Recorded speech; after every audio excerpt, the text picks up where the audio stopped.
guys, my name is Danielle. Welcome back to my channel. Today we're going to be talking about 5 things to help you get prepared and be accepted into PA school. So let's get started. Number 1, start researching your programs. So if you are a pre-PA student and you know that you want to go to PA school, this is one of the most important things you can start to do. By researching what programs you want to go into, this helps highlight what their requirements are as in terms of patient care experience, volunteer, shadowing hours, if they have a GPA requirement, if they have a GRE requirement, anything like that.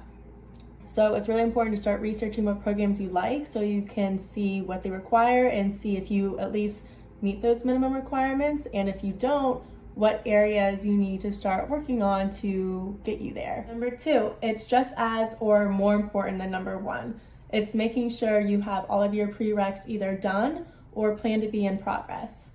So it's just kind of like number 1, you're researching what schools that you're interested in. On their website, they'll have their prerequisite requirements, but you have to be really careful here because different programs have different prereq requirements. Take School A, for example. School A might require human anatomy and physiology, biology, chemistry, and maybe psychology. And then take School B. They might require human anatomy and physiology, just like School A, but they might also require microbiology, genetics, organic chemistry. So you really have to make sure that you're researching your different programs and making sure that if you want to apply to more than one school, to make sure that you're meeting all the requirements. So if that means adding on more prereqs to your schedule, that's what it means.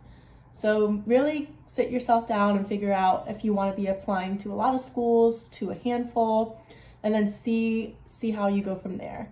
I will say though, the most common prerequisites are human anatomy and physiology, biology, chemistry, psychology, and sometimes you'll have other prereqs around like sociology, English, statistics. You really just have to make your, you really just have to do your research.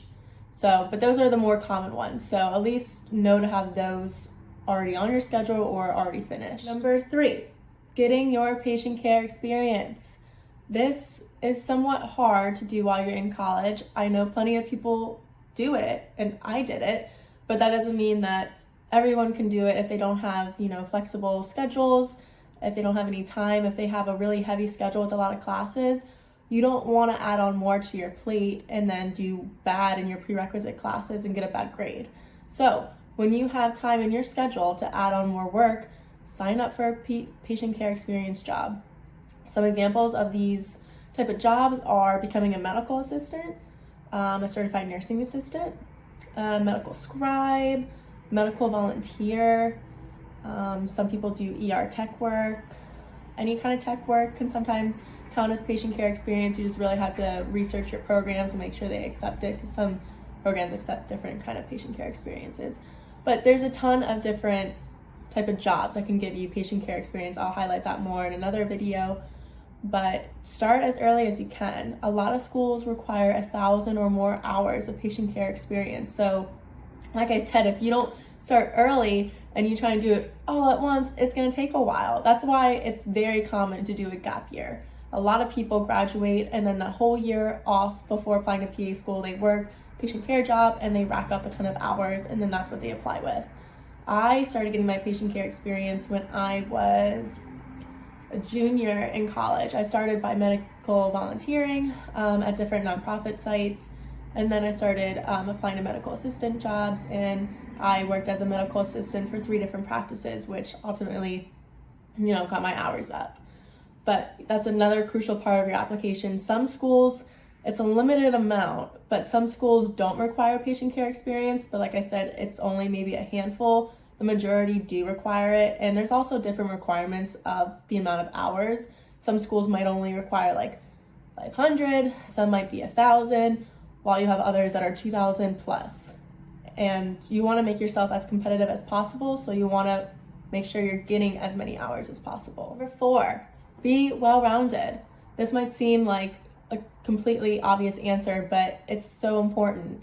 You can have, a perfect GRE score, a perfect GPA, but if that's the only thing that you're bringing to the table when you apply to PA school, they're going to be like, what else? What else did you do during your undergrad or during your years off that, that makes you ready to become a PA, that makes you ready to become a great provider? You want to get involved in volunteer experience, healthcare experience, leadership opportunities.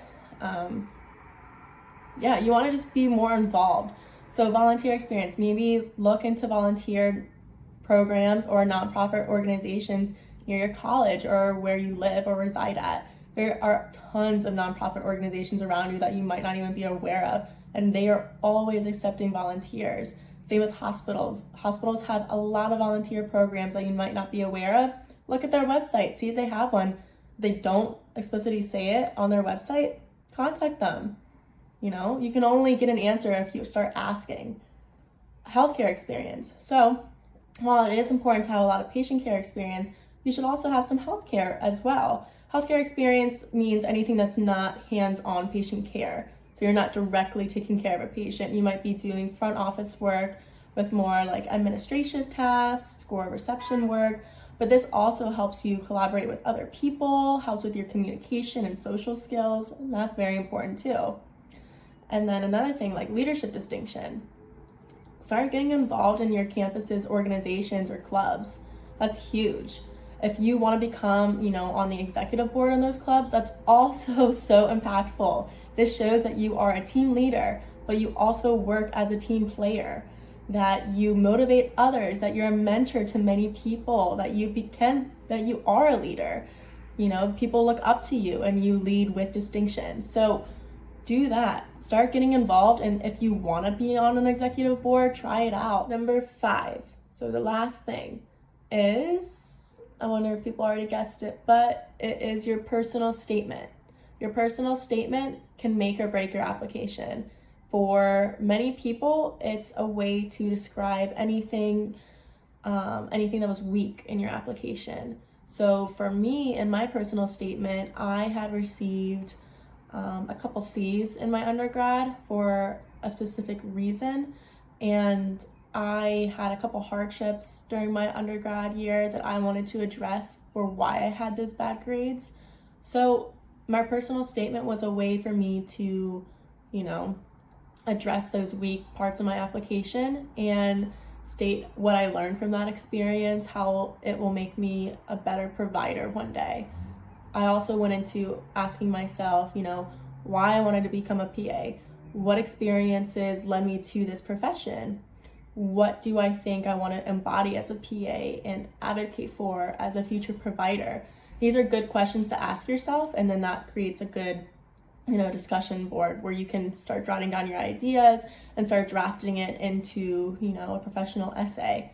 So for me, it took about 3 months to get my personal essay how I wanted it to be, because I edited it so many times. I had it looked over by so many people because I wanted it to be perfect. I wanted it to be like my holy grail of my application, because if something was weak in my application, like my GPA, I wanted that to boost it up and to make me even more competitive. So your personal statement, make sure that you are very diligent with it. Give it a lot of time.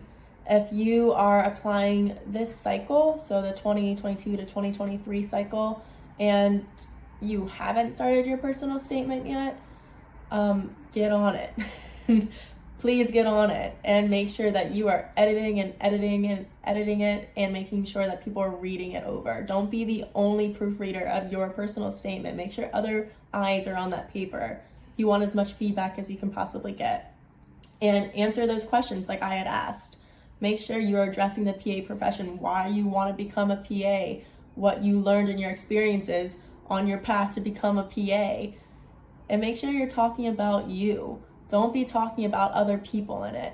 You can to, make a valid point. Like, for example, I talked about a shadowing experience and I briefly highlighted what had happened during my shadowing experience, but I very quickly related that back to myself. You don't want to spend too much time talking about somebody other than yourself. You want it to be focused on you and what your passions are and what you can do as a future provider. So make that very clear in your statement and make sure to give it a lot of time and effort. Don't Don't half-ass it. Your application will thank you later if you do not half-ass that statement, I promise you. Let's review. 1. Review and research the programs you are interested in. 2.